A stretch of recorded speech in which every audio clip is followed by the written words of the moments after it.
What's up, everybody? 32 Icon here. I hope that you guys are doing well. I'm doing well myself. Please go ahead and like and subscribe if you haven't already. In good faith that I will continue bringing you great content. So today I have planned on talking to you about this new slide that I got for my 19 with the RMR cut. That's nice, right? But I figured you guys could wait on that, and I wanted to go over a review of the Overwatch trigger compared to the agency trigger. But something just happened to me last night, and I thought I would share it with you and do those videos another time. So let me tell you. So bear with me because this has all just happened and I'm trying to still gather my thoughts about how it went down, all right? So last night, it's around 7 o'clock or so, and it's snowing. And the snow is not bad. It's sticking to the car, but the pavement is completely clear. It's just wet, right? So I said, oh man, I forgot it's supposed to snow. Let me go check the weather. So we're supposed to get like 4 to 7 inches. I was like, no, I don't want to be stuck in the house tomorrow. Let me go get a few odds and ends just in case, and I'll be set. So I grabbed Lainey. I was like, Lainey, let's go. So we quickly jumped up, walked out the door, right? Got my keys, boom, got in the car. We go all the way to the grocery store. We're in the grocery store for, I swear, no longer than 20 minutes. Literally, no longer than 20 minutes. So as we come out the grocery store, the snow is coming down. Cats and dogs, just coming down. So where I live on my street is very hilly. In fact, the city that I live in is hilly. Okay, everywhere you go is a hill here, hill here, hill here, hill there. I mean, it's the worst during winter. So I'm like, okay, we sliding, the snow is coming down. It's ridiculous. We gotta get in this house so we can be safe. So I'm coming up on the back stretch to my house. So in order to get here, you have to go up a hill. It's a two-way lane. You go up a hill and you go down the hill. So as I'm coming up the hill, I see that there's a car in front of me. So the car in front of me has another car in front of it, and we're going extra slow. So clearly the person who is driving those two cars know A, how to drive, or B, know that this area on this street right here where I live is super duper dangerous in the winter. A school bus then crashed and slid down the hill. There were multiple accidents. A kid got hit by a car. I mean, this street is dangerous. I don't even know why they haven't installed some kind of stop sign, speed bumps, or whatever, but I digress. But anyway, so we're coming up the hill.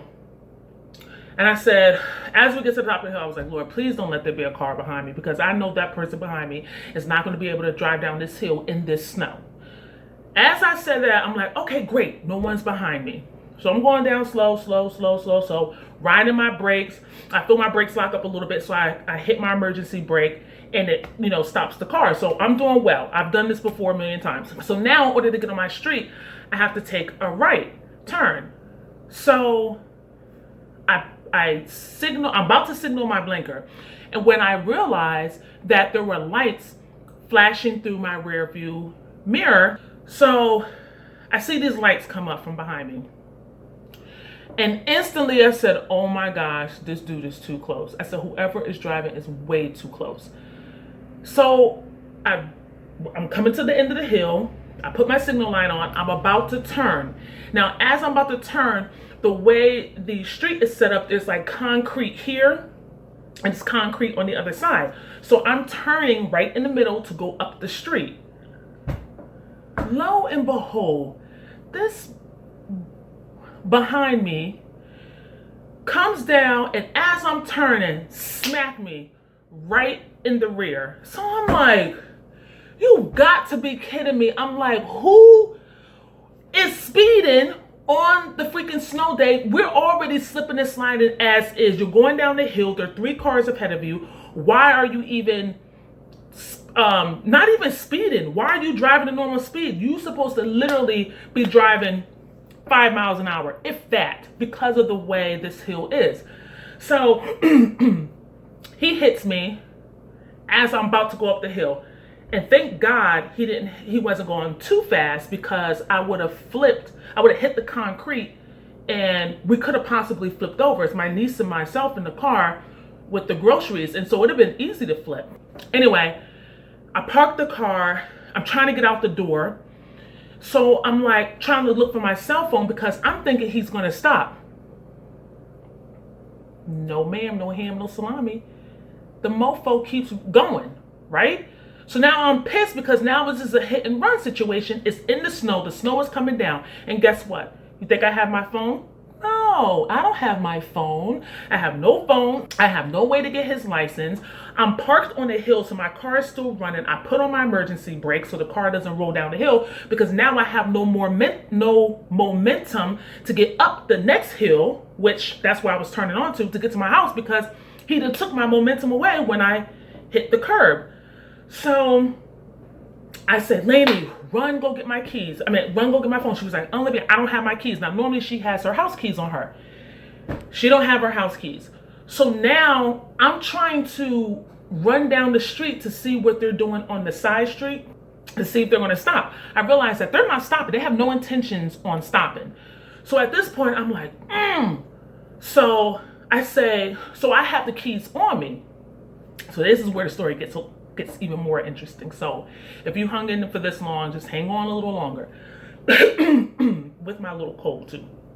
So I take my keys and I throw them across the street to my niece so she can get into the house to get my cell phone to take a picture of the freaking license plate. As I throw the keys, my key fob on the keychain breaks. So now that's another issue I got to deal with. That's a $250 piece to replace, but Lord have mercy. So she finally comes down, and as she's coming down, I realize that they're at the end of the street, maybe 75 feet in front of me, but I can see, even though I can't really see, I can see them throw on their reverse lights. So apparently at the end of that street, there was a hill. They couldn't get up the hill. So they start to reverse, and then when I looked again, I didn't see them. So it's like either they reversed and parked, or they hurry up and got out of there, which was far-fetched because of the snow was coming down and there was no movement. So finally, she gives me my phone. I walk the 75 yards or whatever it was. Pitch dark, right? These side streets. Out of all nights, none of the lights were on, okay? So I'm going down there. Snow, when I tell you snow is coming in my face, I can't see 5 feet in front of me. That's how bad the snow was coming, right? And I normally, if there's rain or snow, I normally have a hoodie on. That night, I didn't grab a hoodie. I just grabbed my jacket because it was barely snowing when we left. So I'm walking. I'm following the tracks, and I see where he reversed. So I kind of peep around the corner. And as I'm peeping around the corner, because there's a whole bunch of cars parked on the side, I peep around the corner. I see that it's his car. So okay, so let me describe this scene for you so you understand what was going through my mind at the time. So I peep around the corner. As I'm coming around the corner, he approaches me pretty aggressively. And as he's approaching me, I'm like, dude, yo, you hit my car. He was like, I didn't mean to hit your car. I didn't mean to. I was coming down. I was like, why were you speeding down the hill anyway? He was like, I never drove in the snow before. I'm like, that's all irrelevant. If you don't know how to drive, you shouldn't be in the car. Where is your license? I don't have my license on. I don't have my wallet on me. I just went to the store. I had to pick up something real quick, and the snow was coming down, and I got stuck, and then I hit your car. I didn't know what to do. I said, when you hit somebody's car, you pull over. You check on it. You call the cops. You share your insurance and registration information. You don't hit and run. Are you mad? Are you crazy? So I'm going at him at this point. I'm pissed. It's dark. There's about 4 or 5 guys in the back. Okay, so they're in the house in the back, and we're in the driveway. I can't really see much up close, just him and I talking, but I couldn't really, it's dark. It's completely dark, and the snow is coming in my face. I could barely see. But the porch light was on. We're in the back where the 4 or 5 guys were standing. That's how I knew they were there. And they were listening pretty intently. And I wasn't sure if they wanted to do anything, if they had any ideas. So now, as I'm talking to him, and he's frantic, he's aggressive. Not aggressive like he want to hurt me, but I can't tell. So now, as he's approaching me more, the passenger door opens. I didn't even know anybody was in the passenger seat. The passenger door opens, nobody gets out, it just opens. So now he's charging toward me. So now I take a step back and go to grab my EDC because he's aggressive. The passenger door open. I got 4 guys in the back looking like they want to come do something. Now, they didn't say anything, but they just had that look on their face like they were gonna, it was gonna go down if they wanted it to. And I'm all by myself, only have my cell phone. Meanwhile, at this time, my car is still 75 feet away. Talena, I thought she had the key. She gave me the key back when she gave me my phone back. So she doesn't have a way to get in the house. The car is running. It's on a hill. It can fall down. I'm by myself. It's dark. I know there's 4 guys, 5 guys in the back. He's being aggressive. The passenger door opens up. There's a shadow in the back seat. So as they kind of both approach, now I take a step back and I grab for my EDC. You think I had my EDC on me? Hell no. I was rushing out of here just to literally go to the store. I didn't have my EDC on me. The only thing I had was my my knife, my CRKT knife. However, this wasn't the first thing I grabbed because I use this to cut my boxes open and little stuff like that. I don't really train with this. This is just a utility tool. So in my mind, I didn't even think to even reach for it if it, if things popped off. So as I'm reaching for my gun, I'm realizing that, oh snap, I don't have it. So now he's still moving aggressively toward me. And I'm like, back up. And so I put my hand, I'm like, yo, back up, give me some space. So now the person who gets out the car is his girlfriend. So she's trying to calm the situation down. But remember, I don't know if she's trying to cause me any harm. I don't know if he's packing. I don't know what those guys are going to do. I can barely see him. So we go back and forth. We go back and forth. And basically, it's not his car. He's driving his brother's car. He doesn't have a license. She doesn't have a license. Basically, they were riding dirty. They got caught. And when they hit me, they realized they could run. But then when they got up to the end of the hill, they realized they couldn't get over that hump. So they just backed in to hide, hoping that, they could wait it out just in case the cops come. We couldn't call the cops. The cops couldn't get there in time. So it's just a bad situation. Coming to find out, he wasn't going to do me any harm. He was just scared because he was riding dirty. And I guess he thought he was going to go to jail. He probably had some warrants out on him too. But anyway, meanwhile, there's still somebody in the back seat. So make a long story short, even though this story is long, we go back and forth. We go back and forth. I get his number, her address, blah, blah, blah, blah. There's an update to this story, but honestly, I'm not even going to do the update because it's some foolishness that I had to handle today, by the way. Basically, at the end of the day, thank the Lord I have insurance because I'm pretty much going to be coming out of pocket. He ran. The girl basically said she doesn't really know him like that. She knows him. She's just not giving any information. Anyway, it's a whole big mess. Even at the time when it was happening, I wanted to flash and take a picture of him, but he was already aggressive. And I didn't know if taking his picture would have infuriated him even more. And so I was just kind of like, I don't know if I should. I'm not like, it was just too much to juggle at the time. So when I realized that I didn't have my EDC, that's when I kind of like backed off just a little bit. I was like, okay, if I have to fight, then I'm going to have to fight him and just hope for the best because there's a bunch of them. But I'm hoping that it doesn't lead to that and I can get what I need to get done with my car, with them taking responsibility and fixing the damages, as well as get back safely to my family at the end of the day. So nothing popped off, but it just got me thinking that I made a video the other day about, hand-to-hand combat skills, and when something goes wrong, usually danger doesn't warn you, it just pops up on you. And in my mind, I didn't think that, I'm literally running out trying to beat the snow to get to the store to get groceries. Not thinking in a million years when we got out of the store, the the streets would be flooded with snow, because when we left, the streets were wet. I mean, it wasn't a snowflake on the ground.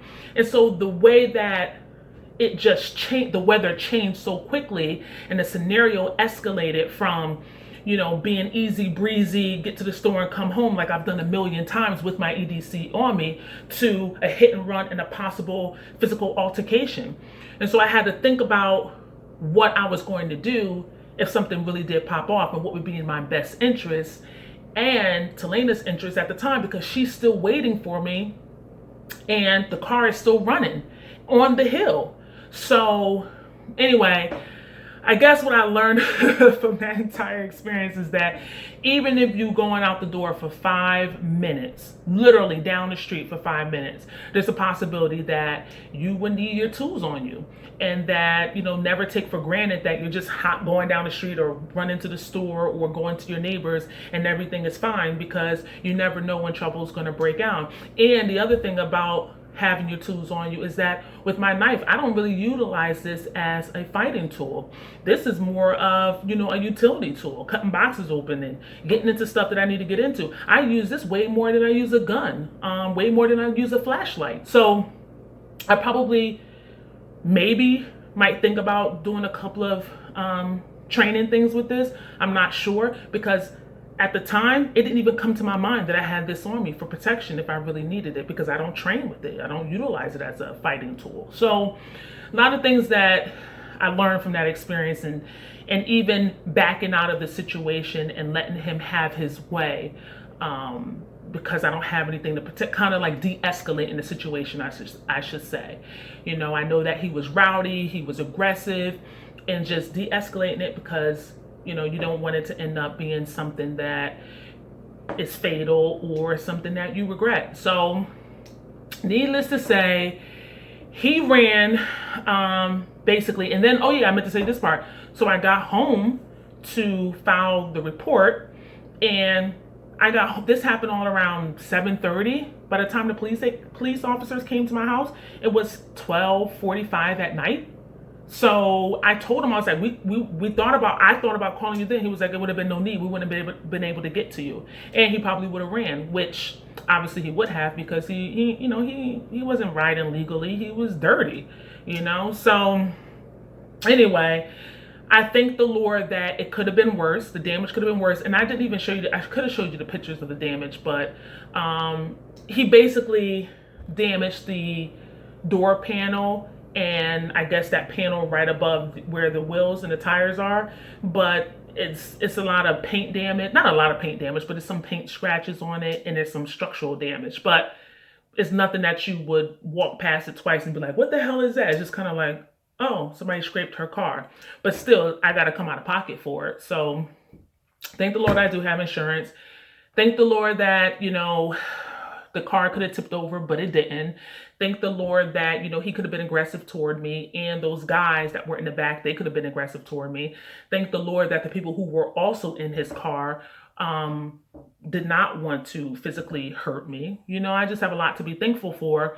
And also thanking the Lord that, that I didn't have a bad accident where, I could have lost my life, or, Telena or whoever else was in the car. So I just thank God for that. And it just sucks that I have to, pay for it, but it is what it is. I'm just happy that, it didn't escalate. And in hindsight, maybe taking his picture probably could have been the best, but I don't know if it would have escalated the situation either. So anyway, this video is long enough, but I say all that to say, have your tools ready, even if you're stepping out for 2 minutes. But I don't even know if you guys kind of got the intensity and the reality of what really took place, because it's very difficult to do that as I'm speaking it to you. But it definitely was intense, and not having any street lights over there on that street while this is all taking place, it's even worse, because it's not like you can clearly see his face, that if you had to identify him later on, you'll be able to. And having those other guys in the back, not knowing what they were capable of, it was pretty scary. And that's what I'm thinking. I'm like, okay, get back home. Get back home, Liv. The damage is not that big of a deal. Get back home. So got to talk myself out of it. But I was pissed. I was really pissed. So anyway, I hope you guys enjoyed this little story time. And you can let me know your thoughts if you had similar situations, or if you have rather me review this instead of hearing my story. So anyway, I'll review this on another video, probably sometime in the middle of next week or something like that. And I wanted to go over those triggers too. I probably won't go over the triggers. Triggers are probably boring, but we'll see. Anyway, hope you guys enjoyed this video, and I will see you on the next video. Thanks. Peace.